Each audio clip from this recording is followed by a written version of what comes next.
Good evening, everyone. It's the Mad Mohawk, Gwe, coming to you live and direct from beautiful Gravesend, Brooklyn. Actually, we're not live. Obviously, I'm pre-recording this. Anyway, I've finally been bitten by the Keurig bug. Never actually bought one previously for the simple reason that these K-cups that it uses used to be really expensive. Thankfully, that's not true anymore. They're still more expensive than using just plain ground coffee in a French press or in a percolator, but they're much better than they were. They used to be like $1 a piece. These here, I'm not going to say which brand they are. These here are about 40 cents a piece. And when you buy them in bulk, you can get a better deal on them. So anyway, of course, I still don't like the idea of throwing away all this plastic. It's a lot of waste. So of course I picked up one of these little jammies.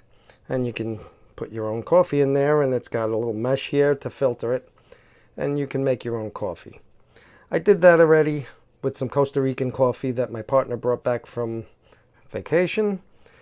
Coffee came out perfect, but it was a little silty. There was a lot of grounds at the bottom of the cup. So some people in forums have mentioned put a paper filter in there. And to me, that's more things to throw away or recycle. It kind of defeats the purpose of this, doesn't it? At the end of the video, I'll show you something that, I don't know, I guess must be only well known to the Latin community, maybe. But if you are from the Latin community, you probably already know exactly what I'm talking about. So anyway, they also mentioned using the Ekobrew Stainless Steel. It has a finer mesh. The whole thing is made of stainless steel except maybe this part that's plastic. And the rest is stainless steel. And that might be a little better. So anyway, we have that here, which this thing is quite hilarious. Because on one side it says it's not compatible with the 2.0 Keurigs, yet in this side it says it is. Very curious, isn't it? I just got this after some shenanigans with missing packages.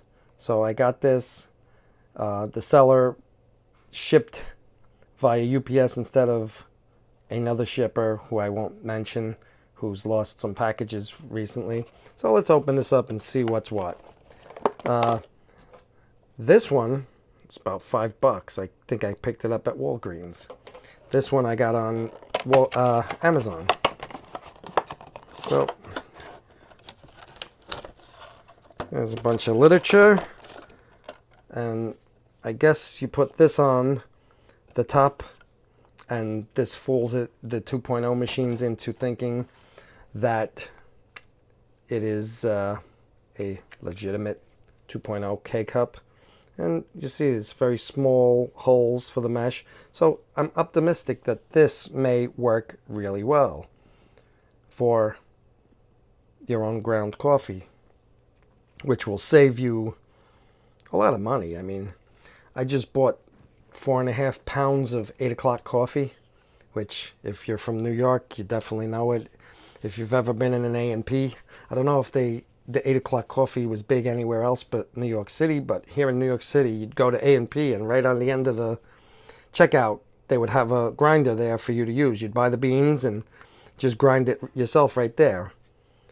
But anyway, I'm going to try this later, and hopefully I don't get any sediment at the bottom of the pot, or the cup, I should say. And if I do have a solution. I actually went crazy trying to find the one I had and couldn't. And rather than go nuts tearing my house apart looking for it, I went to the dollar store and bought another one.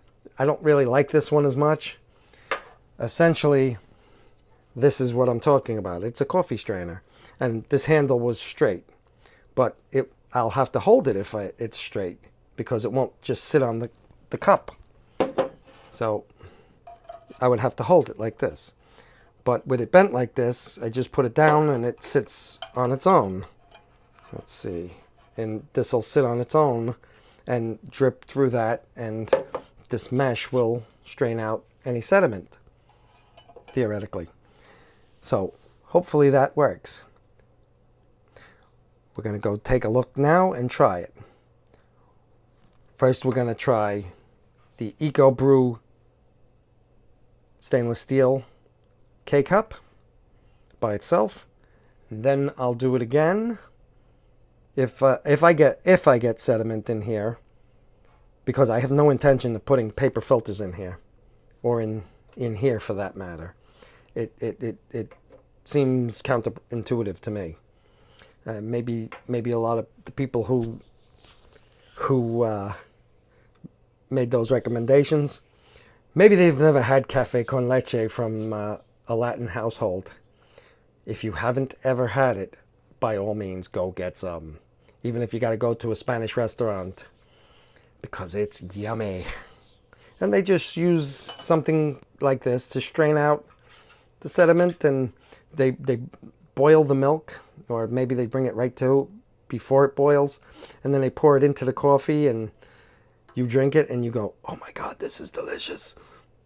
But anyway, this should, if this and its tiny holes don't work, this certainly will. And there's nothing to throw away. You just rinse this off just like you rinse this off. Much less landfill. The more crap we throw away, the more giant mountains of garbage we have. Not a good idea. Especially like this plastic. Although, from what I understand, they changed it where this plastic is now recyclable. Although it's still aluminum on top, like a piece of aluminum foil. And then inside there's a paper filter. So I don't know if they actually take them apart to recycle them. Keurig actually has a recycling program, but you have to buy the box and put them in the box and then mail them back to Keurig and they recycle them. But you have to buy the box. No, sorry. It's great that they're going to recycle, but no. I would assume that a place like maybe Staples or Office Max, places that sell a lot of these things, they may actually have them. Just like you can bring batteries there to recycle them. So you never know. So I'm going to go stop here, and then I'm going to go to the kitchen and resume what we're doing and film that. So we'll be right back. So here we are. We're back.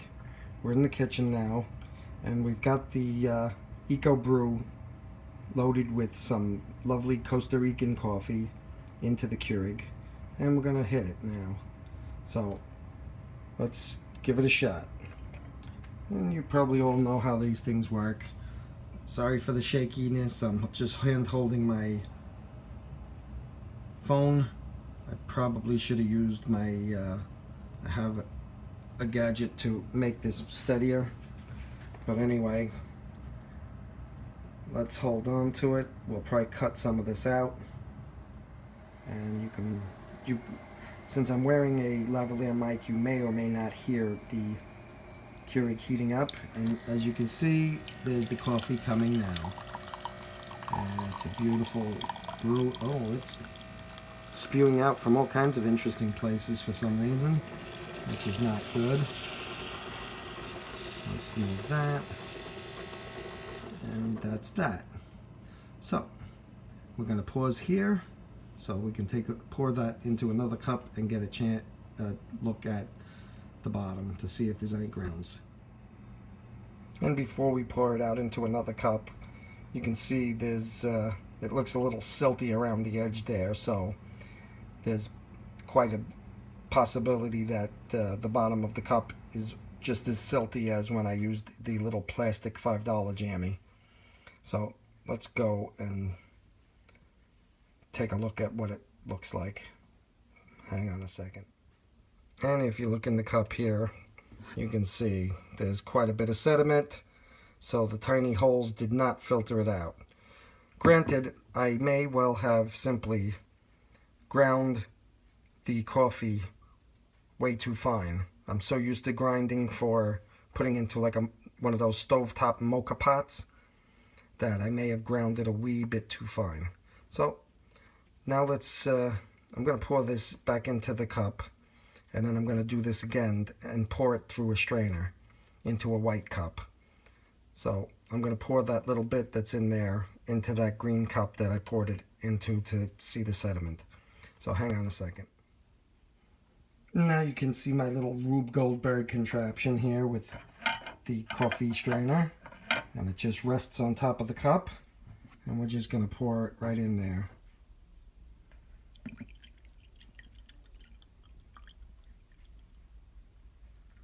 And as you can see, we're getting a lot of sediment caught there. Alrighty, and we're going to just take a break now and pour it back. So we're going to do like a double filter to see how well this works, and we'll be right back. And if you look now, there's still a little bit of sediment in there, but much better. And if you look in the strainer here, you can see there's quite a bit of sediment. So once again, very little sediment, still a little bit, but it's acceptable, at least to me. And then in here there's a fair amount. And I'm guessing that if I used pre-ground coffee, there'd be a lot less. So hopefully this was useful to you. Have a great night. Bye for now. Onagi wahi from the Mad Mohawk Gwegwe. Bye now.